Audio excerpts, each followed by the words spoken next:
Hi, everyone. Welcome back to Unveiling Islam. I'm David Wood with Brother Rachid. Yes. And Brother Rachid, in a previous episode, we went through some of the arguments that Muslims use to show that there are scientific miracles in the Quran. These are claims that the Quran contained scientific knowledge that Muhammad could not possibly have known, and therefore the only explanation was that it's from God.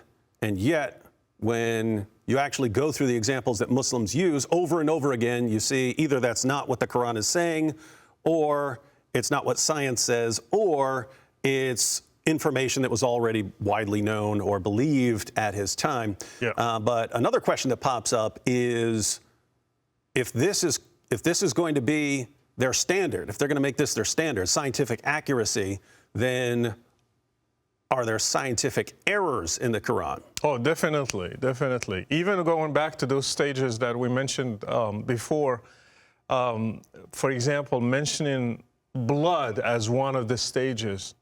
I talked to many doctors. They say there is no stage where the fetus is a blood clot. Talking about anything there is a problem. When you go to the hadith and commentaries, it's even worse. Mm-hmm. It's like how we have male and female. Muhammad is talking about the water of the men and the water of the women. If one of them is above the other, then it follows the sex. Yeah, of whichever. That was also believed prior to Muhammad. Exactly. It's called the two semens theory, that men have semen and women, and they mix together. And then in the hadith, it's whichever one rises to the top. And that's clearly a scientific error. Yep. But when we go to the Quran, for example, in Surah 86 and 6 and 7, Surah Al-Tariq, it says he was created from a fluid, which means men, ejected, emerging from between the backbone and the ribs. So that's somewhere in this area. Yeah, it comes back from the backbone and the ribs, between them. And then, I mean, go to any doctor, go to any scientific paper, and there is nothing like this. It's a scientific error. Yeah, so they'd have to conclude, if they wanted to stick with this argument, that one day scientists are going to discover that semen actually comes from between the backbone and ribs, and everyone else has been wrong up till now. And the problem, they are trying to go around it. I have seen people trying to go around it, and they will be like, no, and so they found, and it just takes you everywhere, and it doesn't explain it.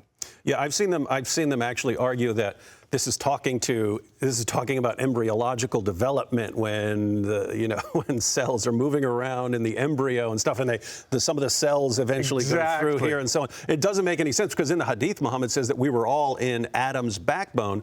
Adam didn't go through embryological development. God just created him. You know, until today, we say Rachid is from Sulb of Muhammad. He's from the backbone of, my dad's name is Muhammad. So he is from the backbone of Muhammad. We say it, it's in a common language.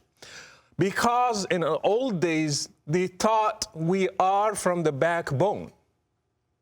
We come from the backbone.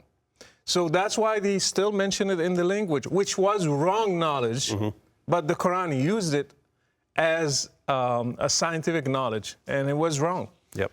We can move to another one, though. What else? You're not saying there are more errors than that, are you? I am saying that. Let's talk about, for example, the stars, my favorite one, shooting stars. Yeah, so if Muhammad has miraculous scientific knowledge, then obviously he's going to know what stars are, and he's not going to mess that up. So what are these shooting stars? Stars are just beautiful lamps hanging in the sky, so God can decorate heaven for us. So when we look, we see beautiful roof, or beautiful, whatever you can call it, dome. That's how actually mentioned. And also he uses stars as a security system. So whenever the Satan or the jinn are listening to God, listening to angels, because they have secrets, God just sends one star and he shoots. That's why you see shooting stars. Actually, they are just shooting one of the demons because he tried to listen to God. And that's in the Hadith. Muhammad would point this out when he would see a shooting star. You could see a lot more back then because there wasn't as much light pollution from lights around you. Yeah. But he would see a shooting star, and then he would describe it as a demon trying to sneak into heaven, and he would say that God hurled a star. In Surah Al-Mulk 67:5, and we have certainly beautified the nearest heaven because there are 7 heavens. So the nearest one is beautified with lamps, stars, and have made from them what is thrown at the devils. Actually, the translation just trying to play around, made from them. Actually, we shoot the devil with them. And always my question was, is this a scientific thing? We know now what shooting stars are. Yeah. And they're not stars. And they are not. It's a big rock hitting the atmosphere. It's not an actual star. Let me go ahead and read 2 passages here. One you just read, because this one you said they're playing around with the translation there. Yeah. So this is Haleli Khan, and it says, "And indeed we have adorned the nearest heaven with lamps, and we have made such lamps missiles to drive away the devils, and we have prepared for them the torment of the blazing fire." What's interesting is in another passage here, so this is Surah 37, verses 6 to 10. Yeah. The fire doesn't even seem to be like fire at judgment. It seems to be the fire of like a shooting star. Yeah. Let me read this. So Surah 37, 6 to 10. "Verily we have adorned the near heaven with the stars for beauty and to guard against every rebellious devil. They cannot listen to the higher group, angels, for they are pelted from every side, outcast, and theirs is a constant or painful torment, except such as snatch away something by stealing, and they are pursued by a flaming fire of piercing brightness." So the demon steals something and then gets pelted. So let's simplify it. Angels are talking about secrets. Hey, God is going to do something tomorrow, and this will happen. He's going to do this and going to do this, and they have secrets. And then when the one devil is listening, and God will be like, "Oh, here's one, shoot him." And then there is still one who snatches some of the information, and he gives it to we call them soothsayers is how they normally translate. Yeah. So the people who fortune tellers. So he's going to give them that information. That's why they are accurate. This is the whole thing, the whole story behind it. I mean, I have a better security system than God if this is all what he got. We have cameras today. We have sensors. We have everything. So he has stars, and what a waste. Yeah.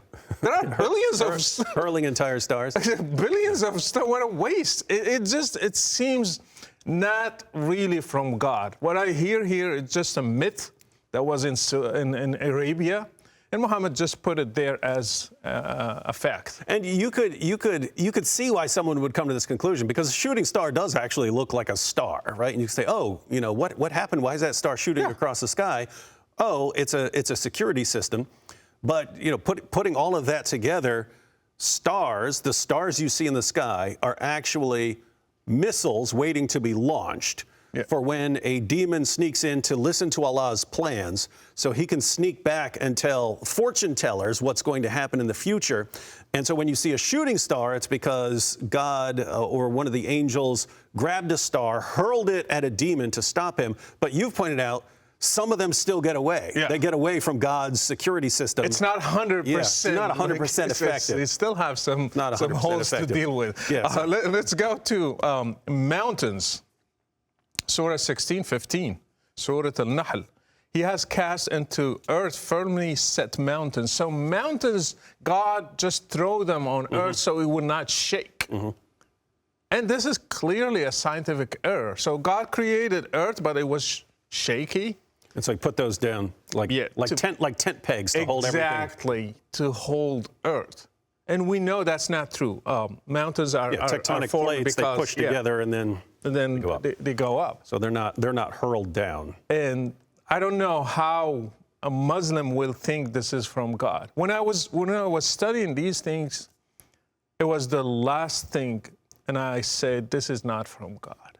If you need proof that Muhammad made this, it's a human-made thing, just look at scientific errors with clear eyes, and you will see it's not God's word. And what's amazing is it gets much, much worse when you bring in the commentaries of his companions and other things that were in the hadith and so on. The overall picture you get, even with the mountains, is that there's this giant fish down at the bottom, and there are these 7 earths all stacked up on top of each other. That's in the Quran too. There are 7 earths, and they're all stacked up. And then that fish becomes agitated, and that's why the earths shake, and that's where earthquakes come from.